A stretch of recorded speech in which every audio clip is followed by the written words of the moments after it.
João 12, do 27 ao 29. A palavra de Deus diz assim: agora está angustiada minha alma, e que direi eu? Pai, salva-me desta hora? Mas precisamente com este propósito vim para esta hora. Pai, glorifica o teu nome. Então veio uma voz do céu. Eu já o glorifiquei e ainda o glorificarei.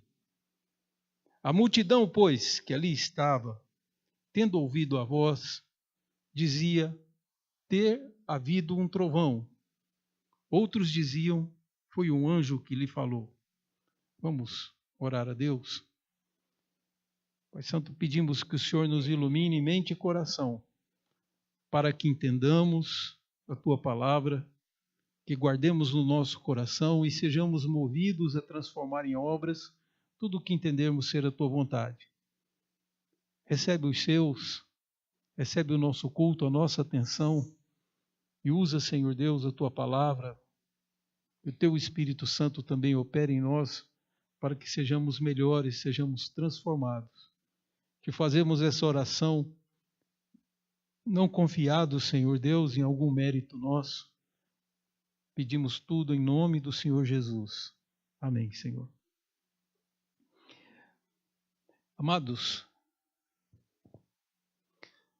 qual é o efeito do sofrimento, da angústia na sua vida? As pessoas reagem de formas variadas, mas uma das formas que tem sido comumente narradas, demonstradas, e até já se tornou livro, é que o sofrimento tem sido, segundo alguns, a justificativa para que sejam incrédulos, ateus. E diante do seu próprio sofrimento, nós tenhamos a postura, muitos têm, de se revoltarem contra Deus ou de negar a Ele a existência. O que é curioso nesse texto que o Senhor Jesus nos passa é que Jesus tinha ido a uma festa religiosa e que havia uma grande multidão presente. E o episódio, o que acontece ali, gera uma grande angústia em Jesus. É curioso isso, que pensamos que angústia é uma coisa que só faz parte de nós, que uma pessoa pura e santa como Jesus não se angustia. Errado. A Bíblia está repleta de passagens que mostram, principalmente quando Jesus vê o sofrimento dos outros. Diz Mateus capítulo 9, um pouco antes do 9, o final do capítulo 9 até o início do capítulo 10, tudo que Jesus faz é porque ele está profundamente angustiado. Diz o texto que ele ficou condoído com a multidão que eram como ovelhas que não tinham pastor. Deus é amor. E é por isso que muitos recusam-se a amar. Outros recusam até a casar-se, a ter filhos, porque julgam que devem se preservar do sofrimento. Mas está errada essa postura que é covarde. Nós temos que viver. E é exatamente nessa perspectiva que Jesus se angustia várias vezes, porque aonde ele está e fazendo o que ele faz, realizando a sua própria obra. Obrigado, Odir. Realizando a obra que ele veio realizar na terra, Jesus, na verdade, assume a própria vida com tudo que tem nela, inclusive a própria angústia. E eu me lembro de uma pessoa muito querida, de mim e da Celeide também, minha esposa, que uma irmã nossa, que foi uma bênção no meu ministério, essa irmã vivia tomando medicamentos porque passou por uma experiência extremamente desagradável, muito triste na sua vida, e reagiu se deprimindo. E as palavras de conforto que os irmãos da igreja tentavam dizer só pioravam seu estado. Ela já estava quase que com vontade de não ir na igreja. Graças a Deus ela foi, porque aquela noite um dos pastores leu um texto no qual Jesus dizia: a minha alma está angustiada até a morte. E ela falou, ouviu essas palavras e disse: é exatamente assim que eu me sinto. Interessante, eu achei que era só eu que sofria isso, e Jesus sentiu a mesma dor que eu. E ela conta que a partir daí ela foi melhorando e buscou conforto nas próprias palavras de Jesus, na leitura da Bíblia, e acabou ganhando alta. Ela recebeu alta e não precisou mais tomar remédios, recuperou sua vida, casou-se e, graças a Deus, a última notícia que eu tive é que ela estava muito feliz. O que nos mostra que essa aproximação com Jesus não é perigosa. Ela é extremamente necessária, até para que nós aprendamos como lidar com a angústia. Já que Jesus sentiu e passou por ela, como nós devemos reagir? E o episódio que gerou angústia aqui em Jesus foi porque um sinal aconteceu para que ele entendesse que estava chegando a hora dele ser crucificado. Ele não sabia muito bem que hora os homens o crucificariam, mas ele tinha uma ordem do Pai de se entregar, de morrer. Não morresse Jesus na cruz, nenhum de nós estaria salvo. Porque sendo ele perfeito e reto em todos os seus caminhos, Jesus morreu não por causa de alguma falta que tivesse cometido, mas para carregar e ser punido pela falta sua e minha diante de Deus. Então é nessa perspectiva que Jesus sabia que uma hora chegaria. Porém, algumas pessoas chegaram para visitar Jesus e vieram lá da Península Balcânica, né? Veio dos Balcãs ali.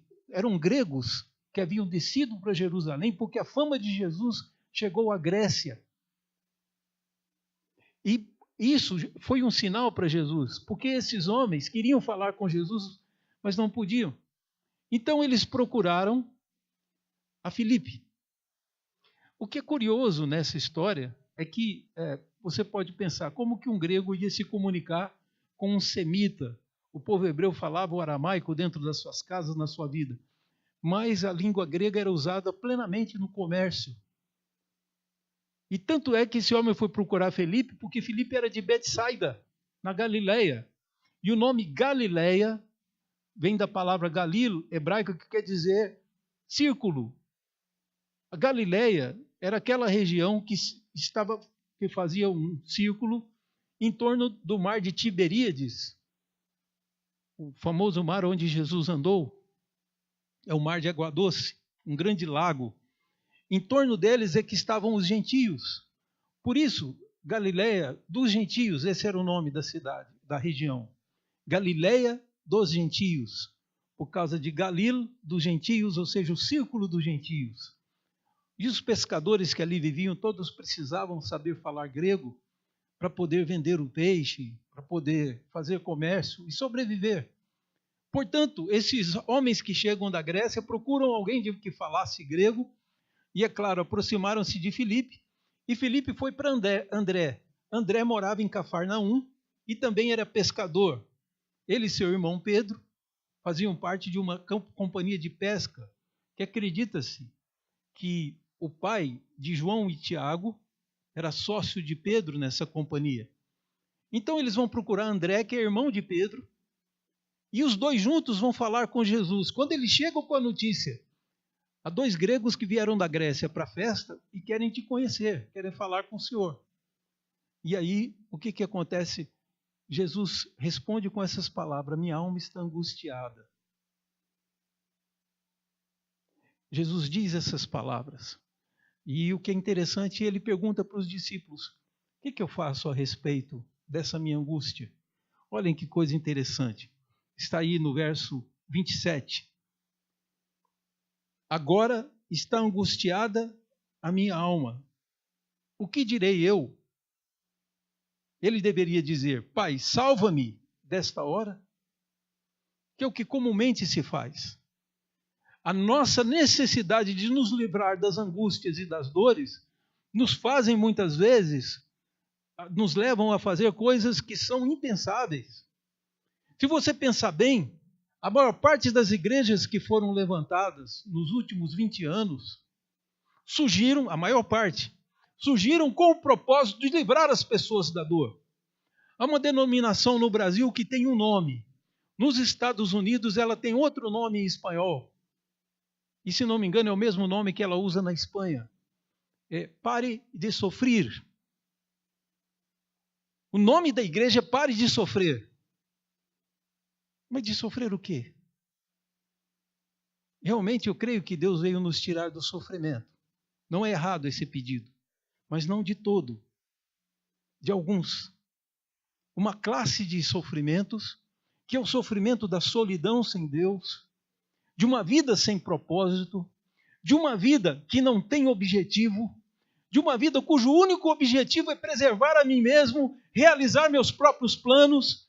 Esse tipo de sofrimento precisa ser tirado. O egoísmo é o grande peso do nosso coração. É por isso que certa vez procuraram Jesus e as pessoas estavam lá e muita gente humilde havia se convertido, gente que sofria muito, que tinha que trabalhar muito para ter um pouquinho para comer e não lhe sobrava nada. E Jesus então agradece dizendo: Pai, eu te louvo.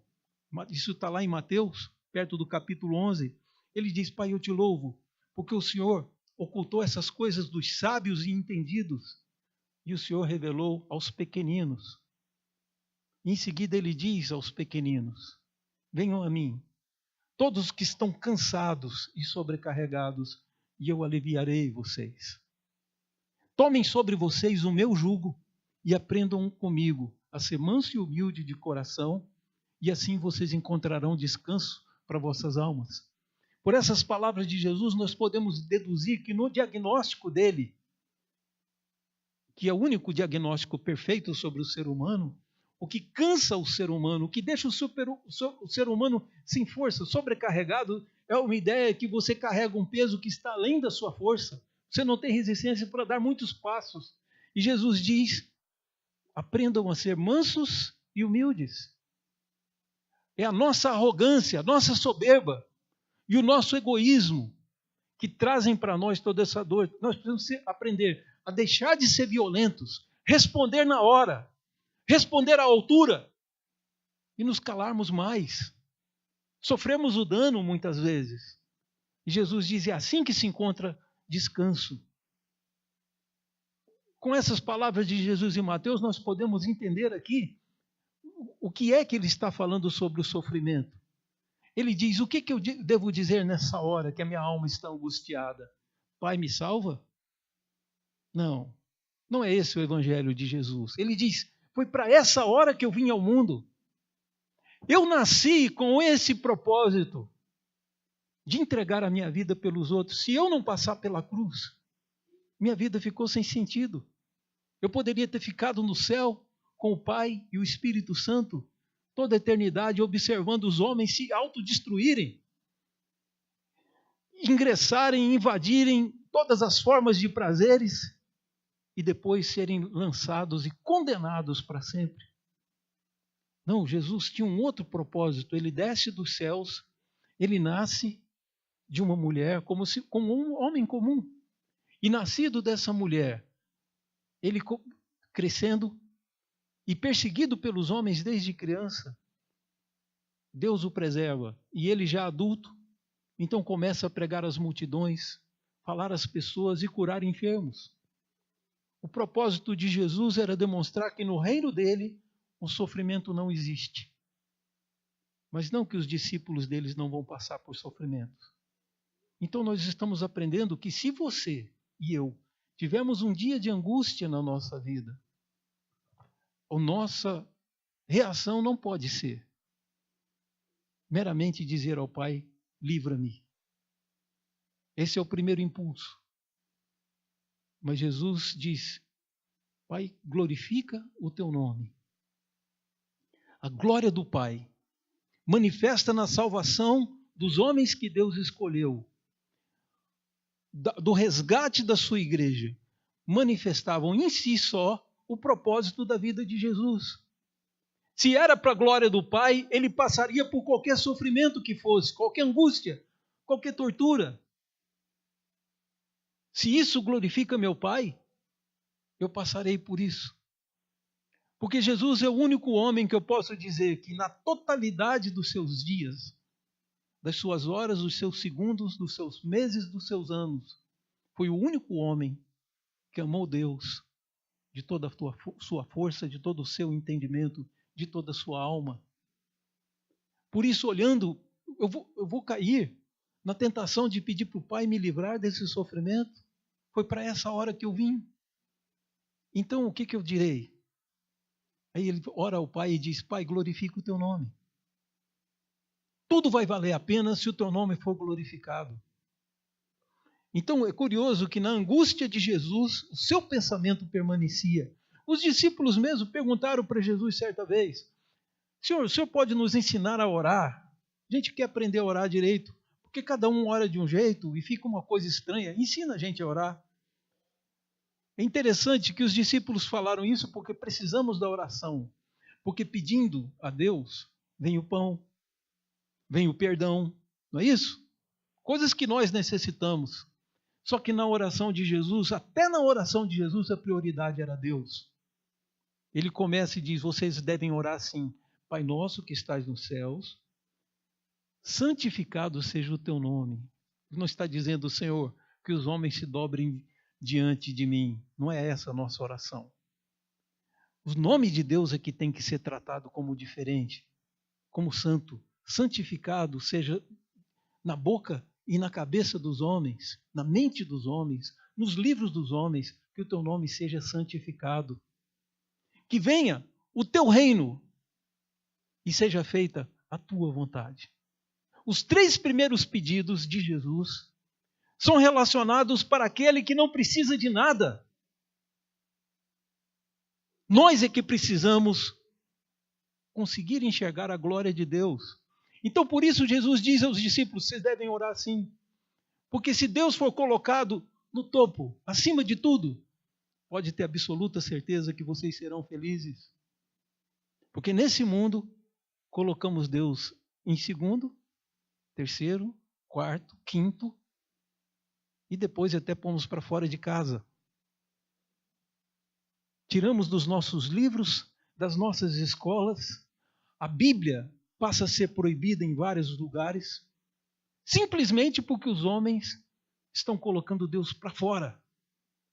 E Jesus está dizendo: é isso que vai trazer as angústias para nós. Daí Jesus está dizendo, na sua angústia, ele diz: Pai, glorificado seja o teu nome. Glorifica o teu nome. O que o Senhor tiver que fazer na minha angústia, eu sei que o Senhor sofre comigo, que o Senhor me ama. Mas ao invés de livrar-me, tudo que eu quero é que o Senhor glorifique o teu próprio nome. Vamos ler de novo o verso 27, para ficar claro. Ele diz: agora está angustiada a minha alma. E que direi eu? Pai, salva-me desta hora. Mas precisamente com este propósito, vim para esta hora. Pai, glorifica o teu nome. Essas são as palavras de Jesus. A grande questão é que, não conhecendo Jesus, nós não conhecemos a nós mesmos. Não conhecendo a nós mesmos, nós não sabemos o que é a nossa própria vida. Você é capaz de dizer o que é a sua vida? Então, parabéns, você é melhor do que aquele poeta português, Bocage. Bocage disse na sua morte, e foi um grande poeta conhecido, não confundir com aquele outro Bocage. Bocage disse o seguinte: vim para esse mundo sem saber como, vivi sem saber porquê, e agora eu morro sem saber como e nem porquê. Esse é como um poeta define a existência dele. Que coisa mais pobre foi a existência desse homem. Pois é exatamente para evitar isso que Jesus está dizendo: eu sei o propósito da minha vida. E talvez olhando para Jesus você descubra o propósito do seu com toda certeza. Ele está pronto para te revelar. É que nós muitas vezes não estamos prontos para ouvir. Nós batemos palma para aquelas igrejas que dizem: pare de sofrer. E nunca para aqueles que dizem: Pai, glorifica o teu nome. Essas igrejas terão poucos membros. Esse evangelho terá menos convertidos. Porque não é o homem o centro, e sim o Pai. Então Jesus, diferentemente dessas igrejas, diz: eu não vou pedir para o meu Pai para parar o meu sofrimento. Foi porque eu vim para passar por essa hora. Os gregos que vieram conversar com meus discípulos são uma demonstração de que está chegando a hora de eu morrer na cruz. E quer que eu te diga uma coisa? Estudando um pouco mais, você vai ver que Jesus não tinha medo da morte. Jesus era tão assombrosamente maravilhoso que nem da própria humilhação, e nem do espancamento, nem da tortura que ele passou a madrugada apanhando. E tem gente que acha que o filme de Mel Gibson exagerou. Bom, em alguma coisa ele pode ter exagerado, mas Jesus passou apanhando a madrugada toda. Por isso ele não conseguia, sendo um homem forte. Parte do caminho ele teve que ser ajudado por Simão. Se não me engano, Simão, o sapateiro, carregou a cruz junto com Cristo, junto com Jesus, porque ele não tinha forças, ele passou apanhando a madrugada. E saiba disso, queridos, nada disso Jesus tinha medo. O que é que angustia Jesus? Eu vou te dizer, angustiou a tal ponto esse fato, esse momento da sua morte, angustiou a tal ponto que o seu suor começou a cair grosso, como se fossem gotas de sangue. Não quer dizer que tinha cor de sangue ou que fosse sangue que Jesus estivesse transpirando. Esse fenômeno pode acontecer. É raro, mas pode acontecer. Jesus estava suando gotas tão pesadas que pareciam sangue. Gotas como de sangue, diz o Evangelho de João. Então é evidente que Jesus sabia que uma grande angústia esperava. Qual que era a angústia de Jesus? Eu vou te contar. O que é que essa angústia era gerada? Porque teve um momento da crucificação, toda a crucificação Jesus passou bem, de certa forma. Sofreu, foi humilhado, cuspiram nele, bateram na sua cabeça, esbofetearam o seu rosto, deram chibatadas, com chibatas romanas, viu? Não eram com chibatas judaicas. Sabe a diferença? A chibata judaica, ela era uma tira de couro, várias tiras de couro presas a um bastão, que tinha um nós. Você amarrava o próprio couro. Doía muito, mas não se comparava com as chibatas romanas. Quem assistiu o filme A Paixão de Cristo vai lembrar, aquela era a chibata romana, que eles amarravam coisas sólidas como ossos de cabra, os romanos amarravam e batiam na costa do condenado com aquilo. E Jesus apanhou com a chibata romana, foi crucificado quando em Israel havia uma pena de morte muito mais humana, que era o apedrejamento. O apedrejamento era uma morte rápida. O hebreu inventou até um paralelo, uma tradição junto da lei de Deus, que era empurrar a pessoa de um lugar alto, ela ficava tonta lá embaixo e aí se jogavam pedras para que ela tivesse algum tipo de anestesia e fosse amenizada a sua morte. A crucificação era a morte mais terrível, mas tudo Jesus estava suportando. A única hora em que Jesus se queixa, que lhe causa uma dor tão terrível, foi quando o Pai lhe voltou as costas. Quando Deus voltou as costas para Jesus e se foi. E aquilo ele não suportou. Porque imaginem, até isso foi o problema de Lutero. Lutero passa uma noite inteira, praticamente. Era de madrugada e ele ainda estava pensando. A sua esposa, Catarina von Bora, uma alemã, vai lá e diz, Lutero, vem dormir, Lutero. Ele falou, não posso entender como Deus abandona o próprio Deus. Durante a eternidade, eles estão juntos e estarão para sempre. Mas houve um momento em que o Pai dá as costas e Jesus diz, Deus meu, por que me desamparaste? Procure qualquer frase da cruz para saber se Jesus se queixou de alguma coisa. A única coisa que Jesus se queixa é da ausência do seu Pai. E Deus precisava deixar Jesus aquela hora. Fazia parte do plano, por isso Jesus estava angustiado, porque ele sabia que num dado momento da sua morte, da sua crucificação, Deus o deixaria. Por quê? Porque Deus deixa o pecado. Naquela hora que Deus abandona o pecado do Calil, da Celeide, do Jocíder, o seu pecado foi lançado sobre Jesus. E para que Deus pudesse te receber no céu, ele tinha que abandonar alguém. Alguém tinha que morrer, porque o salário do pecado é a morte. Então Jesus está na cruz dizendo, Deus meu, por que me desamparaste? É essa angústia dele, de imaginar ser reprovado, o olhar de reprovação de Deus, o gesto de reprovação de Deus a Jesus, para que você não fosse reprovado. Foi por você que Deus abandonou Jesus, por você que Jesus aceitou essa sentença. Porque Pilatos condenou Jesus à morte porque era um fraco, não teve coragem de enfrentar a multidão, foi um juiz corrupto. O Sinédrio condenou Jesus por vaidade. Diz o texto da Bíblia que as pessoas do Sinédrio tinham inveja de Jesus porque as multidões admiravam Jesus. Jesus era humilde e era aceito em todos os meios. Haviam membros do Sinédrio que amavam Jesus, como José de Arimateia, como Nicodemos. Então, Jesus conseguia conquistar como nenhum deles conseguia. E ao contrário de entender que Jesus era o Salvador enviado, preferiram matá-lo. É uma coisa bem humana, né?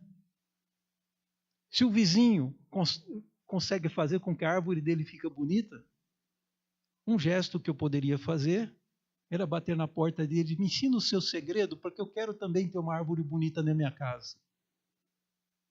Mas a minha árvore é feinha.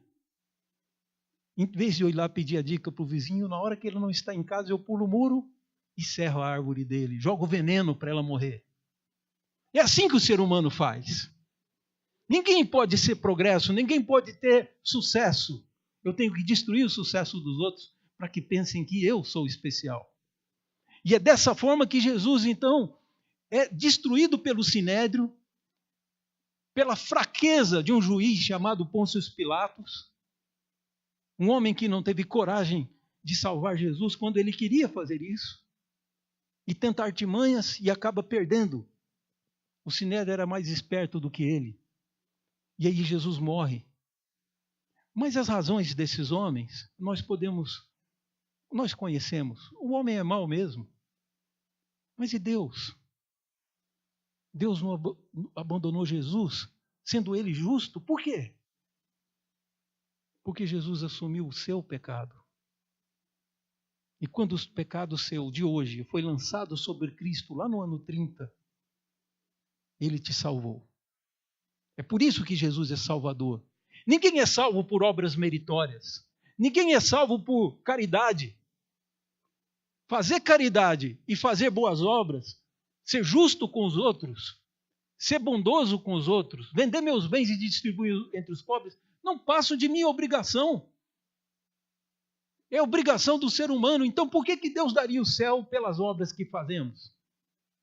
Se puser numa balança de qualquer homem, as más obras vão pesar muito mais do que as poucas caridades que fizeram.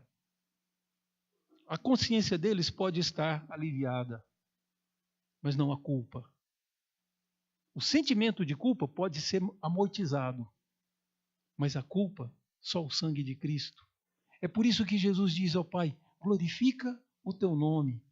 É só isso que eu te peço. Eu não estou pedindo para o Senhor me tirar da angústia, me livrar dessa hora.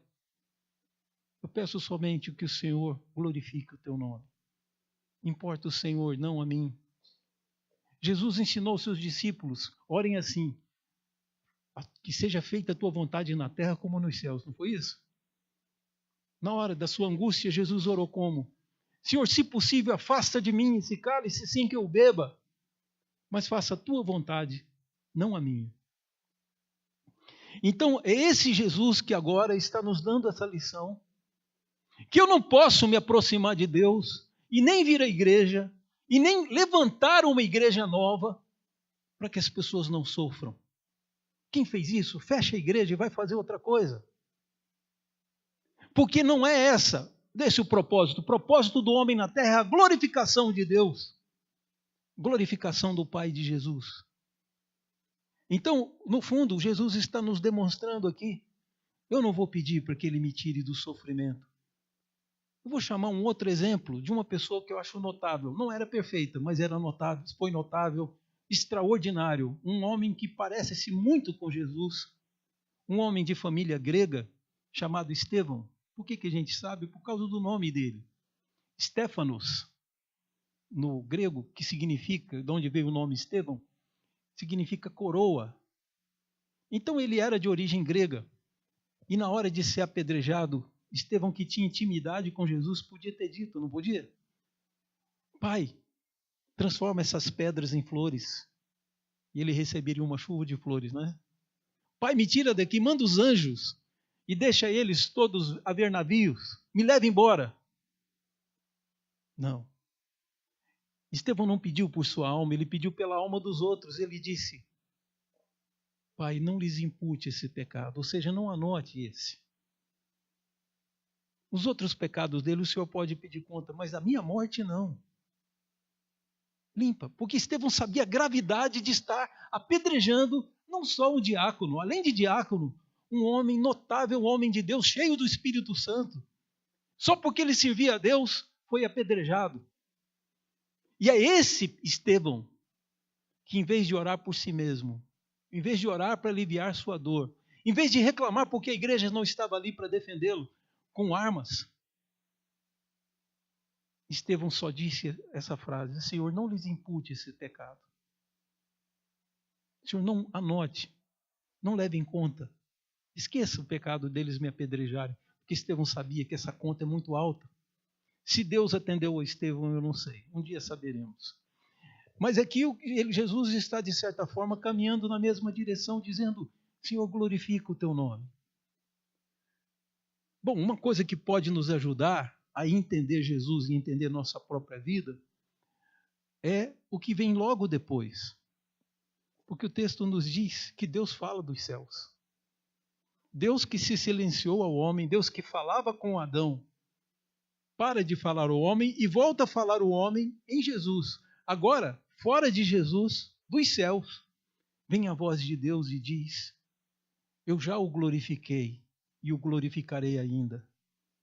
Eu posso entender nas palavras de Deus que Ele está dizendo para Jesus, eu vou te ressuscitar. Eu já estou glorificando o meu nome e vou glorificá-lo ainda.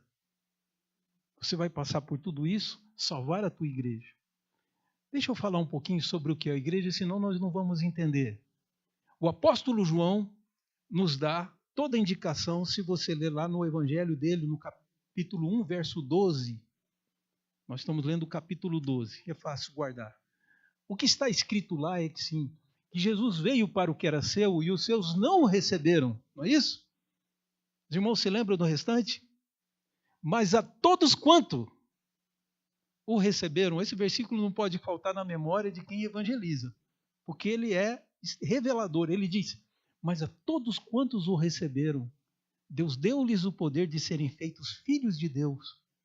Então, alguns homens na terra, e eu sei, na minha identidade, nos meus documentos, consta o nome do meu pai. E eu posso dizer para vocês, Benedito Néder Batista, esse é o nome do meu pai. Mas eu sou filho adotivo de Deus. Porque Jesus disse que todos quanto receberem a Jesus, lá no Evangelho de João, capítulo 1, verso 12, Deus dá a eles o poder de serem feitos filhos de Deus. Mas há uma revelação mais extraordinária ainda. Na continuação do versículo, vocês lembram? Ele diz, os quais não nasceram da carne, nem do sangue, mas de Deus. Então, às vezes, nós pensamos que estamos nesse mundo porque duas pessoas resolveram que a gente nascesse. Nosso pai e nossa mãe. Bom, eles podem ter até decidido isso, mas havia um plano eterno de Deus. Na Epístola aos Efésios, Paulo diz que ele nos predestinou para sermos adotados como filhos antes da fundação do mundo, em amor. Não foi discriminadamente, indiscriminadamente, mas Deus amou alguns antes que existissem e predestinou para que eles fossem adotados como filhos. Efésios capítulo 1. Então João está dizendo que a nossa natureza é diferente. Aparentemente, geneticamente, é claro. Nascemos de homens. Um homem e uma mulher nos geraram.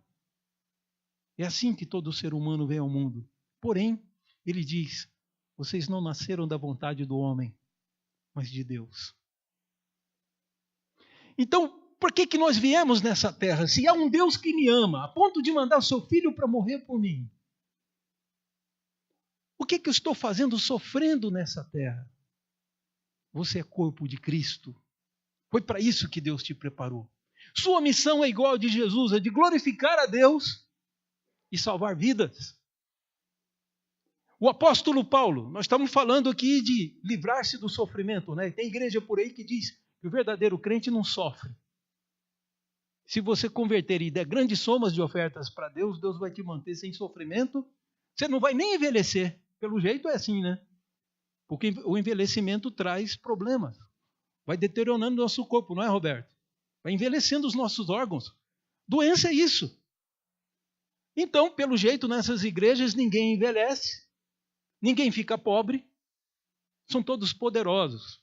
Bom, a linha que Jesus nos faz andar é diferente. Não é a questão de nos livrar do sofrimento, não é para isso que a igreja está aqui. A igreja está aqui para salvar vidas.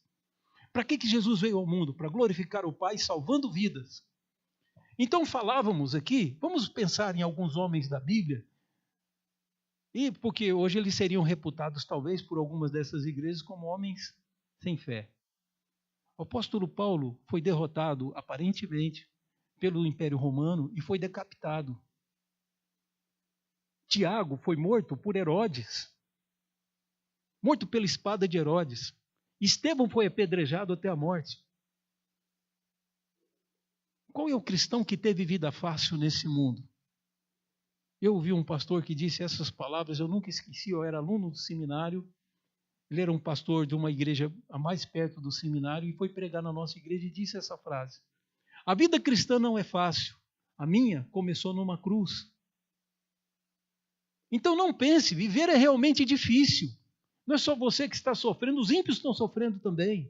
Os milionários têm que lutar dia a dia para não darem cabo da sua vida, porque não faz sentido sua vida. O dinheiro não lhes trouxe o que esperavam. Então o que eu digo diante disso tudo? Eu descobri o propósito da minha vida, a glória de Deus e a salvação do meu próximo. Só não somos levados agora para morar com Deus, que diz Paulo que é incomparavelmente melhor, porque tem algumas vidas que devem ser salvas por você e por mim. O apóstolo Pedro, na epístola que tivemos hoje, uma aula extraordinária. Eu agradeço muito a você, Gustavo, e a Deus pela boa aula que a gente teve aqui. Foi muito boa aula, né, Pascoal? Então, nós fomos edificados com a carta de Pedro. Pois Pedro diz, por que o Senhor não veio? É porque ele é longânimo, é paciente e não quer que nenhum de vocês se perca. Segundo Pedro, quando o último homem que predestinado, escolhido por Deus se converter, aí Jesus volta. Quando houver esse último momento, ele não tem motivo mais de nos deixar sofrendo aqui. Portanto, Deus está angustiado junto conosco. Romanos capítulo 8, eu preciso terminar, mas eu quero que você depois leia em Romanos 8, que tem 3 gemendo. A própria criação está gemendo porque não aguenta esse mundo. O homem está maltratando e destruindo a criação. Os bichos, a natureza está sofrendo debaixo da ganância humana.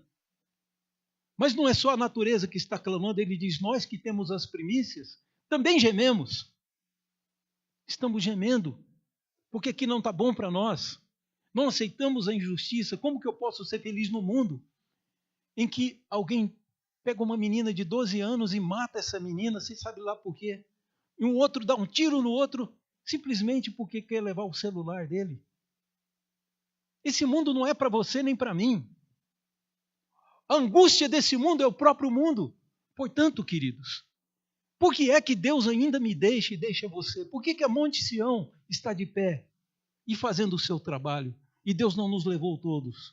Por uma simples razão, porque temos vidas para salvar. Há um plano de Deus em curso e eu glorifico o nome do meu Pai quando eu me sacrifico pela salvação de outro. É isso que Jesus está dizendo. E aí Deus fala do céu.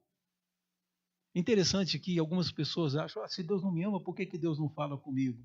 Olha a experiência de quando Deus falou. A multidão interpretou, sabe como? Uns eram mais irracionais, disseram assim, não, vocês estão enganados, isso não é voz de ninguém, não, isso é um trovão. Dá uma trovoada e você já pensa que é Deus falando. Mas não é. Esse é o racional. Deus não existe. Votem no nosso partido e nós vamos fazer o paraíso para você. Ninguém tem vida eterna, não. Mas enquanto você estiver vivo, não é mais ou menos assim? As pessoas pregando contra o cristianismo e não tem nada para oferecer melhor do que ele. E aí você observa que os racionalizadores, que racionalizam tudo, acabam dizendo, não é voz de Deus, não. Ele não está falando com esse homem tal de Jesus. É trovão. Esse homem é um homem comum. E outros místicos diminuem a graça de Deus e o poder de Deus, dizem, não é trovão. E nem mesmo Deus. Quem está falando com ele são anjos.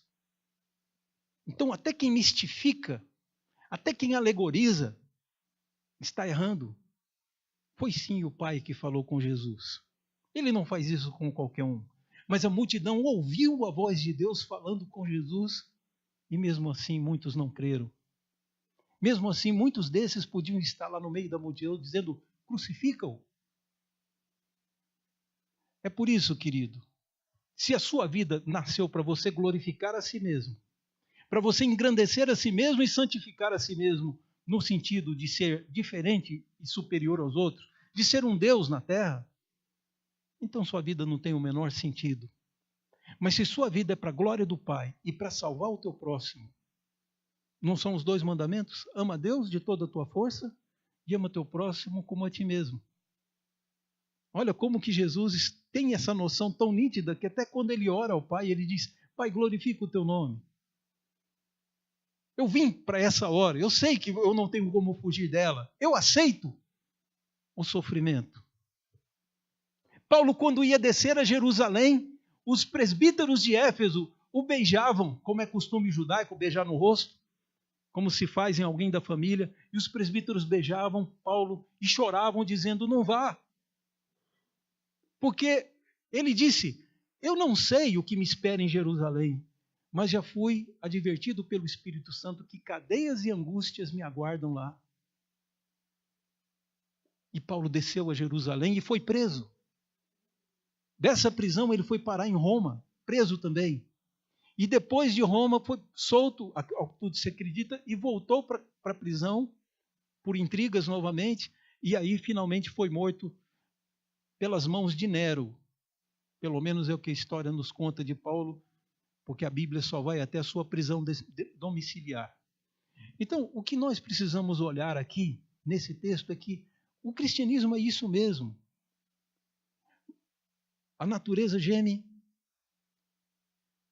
o próprio crente geme, e diz o apóstolo Paulo, o Espírito intercede por nós com gemidos inexprimíveis, porque não sabemos orar como convém. Romanos 8. Então, se Deus está gemendo, o homem e a natureza, está todo mundo infeliz. Mas o nosso sofrimento vai acabar. Ele vai tirar o sofrimento, mas não agora. Não é esse o propósito. Alguns serão tirados. Louvo a Deus porque me tirou, me livrou várias vezes de dores e me deu alegrias que eu nunca mereci.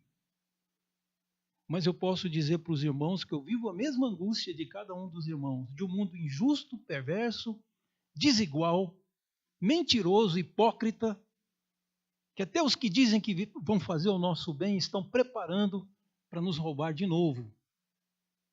Eu não acredito no ser humano, eu acredito sim no meu Deus, acredito na Bíblia. E por isso eu digo, glorifica, Pai, o teu nome. Tem que ser essa a sua oração. Essa é a postura certa. Não é fugirmos da luta, é abraçarmos e avançarmos na luta e mostrarmos ao inimigo que nem com sofrimento seremos afastados do amor de Deus. Não é espada, angústia ou dor, nudez, fome que vai me tirar, me afastar do amor de Deus. Se Deus é por mim, quem será contra mim? Isso é verdade. Então vamos seguros, sabendo que sofrimentos nos sobrevirão. Porém, o nome de Deus vai ser glorificado na sua vida. Amém, queridos? Vamos ficar de pé para orar?